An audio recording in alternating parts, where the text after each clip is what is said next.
ქართული მუსიკის 100 წელი.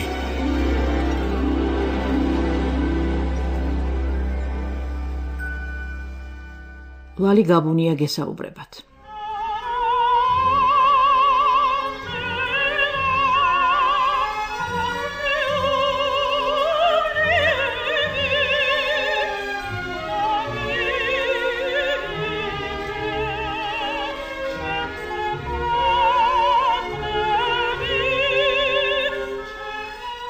არსებობს განა ხელოვნების სხვა ისეთი სფერო, გარდა მუსიკისა, რომელსაც შეუძლია ადამიანები დააფიქროს, აღაფრთოვანოს, გააოგნოს, ხოლო შემდეგ ააფეთქოს ახტაცებული შეძახილებითა და აპლოდისმენტებით. ეს ყოველივე გამოჩენილი ქართველი სოპრანოს, ქალბატონ ლამარა ჭყონიას სცენაზე გამოსვლას მოჰყვებოდა ხოლმე.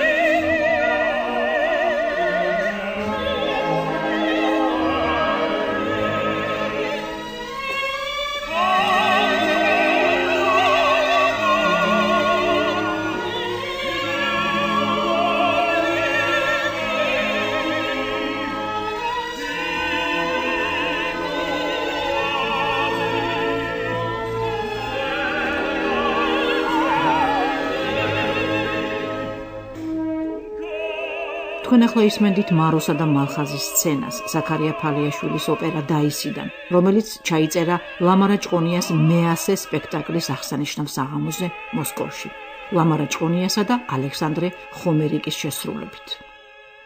ლამარა ჭყონიას შესანიშნავად იცნობენ როგორც ჩვენს ქვეყანაში, ისე საზღვარგარეთ. მომღერლის მრავალმხრივი ვოკალური მონაცემები, ძლიერი და საოცრად ლამაზი ტემბრის ხმა ხიბლავდა მსმენელს. იგი წარმატებით მღეროდა მთავარ პარტიებს სხვადასხვა ქვეყნის წამყვან საოპერო თეატრებში. მომღერალი არავითარ შემთხვევაში არ უხვევდა ავტორისეულ ტექსტს, მხოლოდ ხაზს უსვამდა ახალ-ახალ დეტალებს, ფერებს. როცა ლამარა ჭყონიას ვუსმენთ, გრძნობთ, რომ ყველა ბრწყინვალე კოლორატურული პასაჟი, ფიორიტურები დიდი შრომის ნაყოფია. მიუხედავად ამისა, ის მღერის თავისუფლად, უშუალოდ, ბუნებრივად და თავისი ხელოვნებით ესთეტიკურ სიამოვნებას ანიჭებს მსმენელს.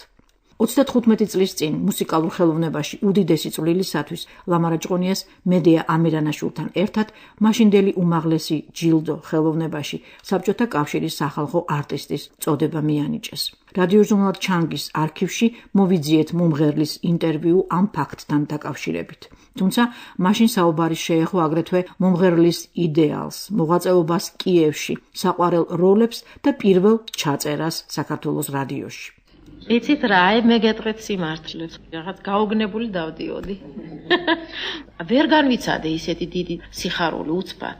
რო გავიდა დრო, აი ახლა მაგალითად უფრო მეტად ვგრძნობ ამ სიხარულსა და ამ ბედნიერებას.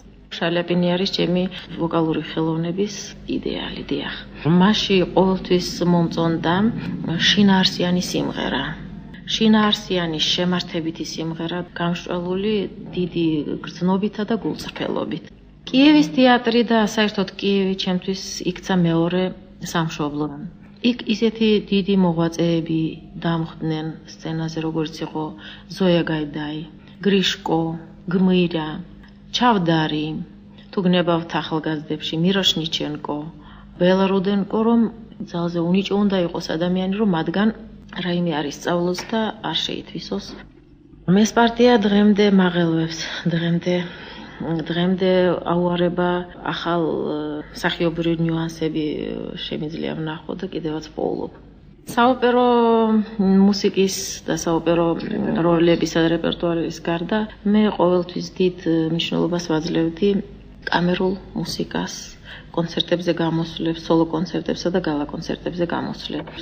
ეს ორი სფერო უერთმანეთოდია წარმოუდგენელი მიმაჩნია, ვინაიდან ისინი ერთმანეთს ავსებენ როგორც სუფთა ვოკალის მხრივ, ასევე შესრულებისა და სენიური ოსტატობის მხრივაც. პირველი შთაბეჭდილება კი არა, დღემდე ვერ შევეჩვიე მიკროფონს. და დღემდე ესე იგი თავისუფლად ვერ ვგრძნობ მიკროფონის წინაშე თავს. პირველად რადიომ ჯერ კიდე სტუდენტობის დროს მიმიწვია. მესამე კურსის სტუდენტი ვიყავი, როდესაც ბელინის ნორმა მახსოვს ჩავწერე და კიდე რამოდენიმე ქართული რომანსი. საშინლად მეუცხოვა ჩემი ხმა, ერთი მომასმენია როგორ მღეროდი დაუშვათ 20 წლის წინ. ამჟამად ესე იგი რაზე ვმუშაობ? რო გითხრათ რომ ჩიოჩიოსანზე ვმუშაობ, მეთქი ალბათ გაგიკვირდებათ, იმიტომ რომ უკვე 20 წელიწადი ამ პარტიაზე ვმუშაობ და ტრავიატაზეც. და მიუხედავად ამისა კიდევ მგონია რომ არ მაქვს საკმარისად დამუშავებული ეს ორი როლი. შეგახსენებთ, ლამარა ჭყონიას ეს ინტერვიუ ჩაწერილია 1977 წელს. 10 წლით ადრე კი 1967 წელს ლამარა ჭყონიამ მადამ ბატერფლაის პარტიის საუკეთესო შესრულებისთვის ტოკიოს საერთაშორისო კონკურსზე გრან პრი დაიმსახურა. გასული საუკუნის 70-იანი წლების ბოლოს მოსკოვში გრან ფიტფიტებზე ჩაწერეს პუჩინის ოპერა ჩიოჩიოსანი ლამარა ჭყონიას მონაწილეობით მთავარ როლში.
ლამარა ჭყონიას ვოკალური ხელოვნება გამორჩეულია კიდევ იმით, რომ მას აქვს ერთი მეტად შესანიშნავი ღირსება, რომელსაც სამწუხაროდ ბევრი მომღერალი მოკლებულია.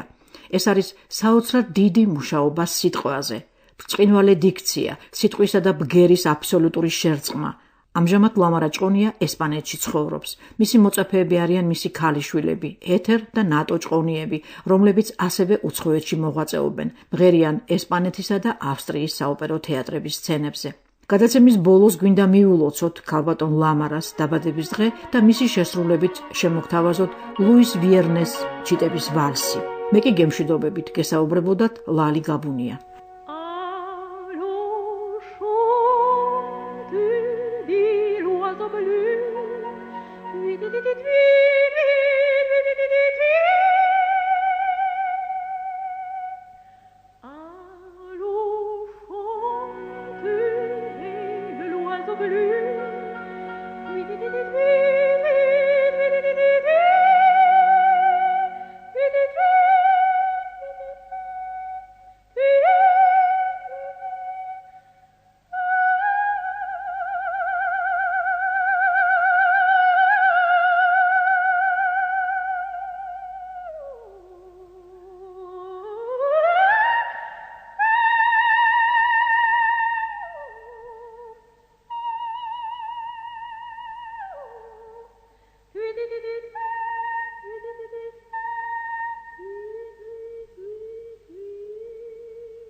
ქართული მუსიკის 100 წელი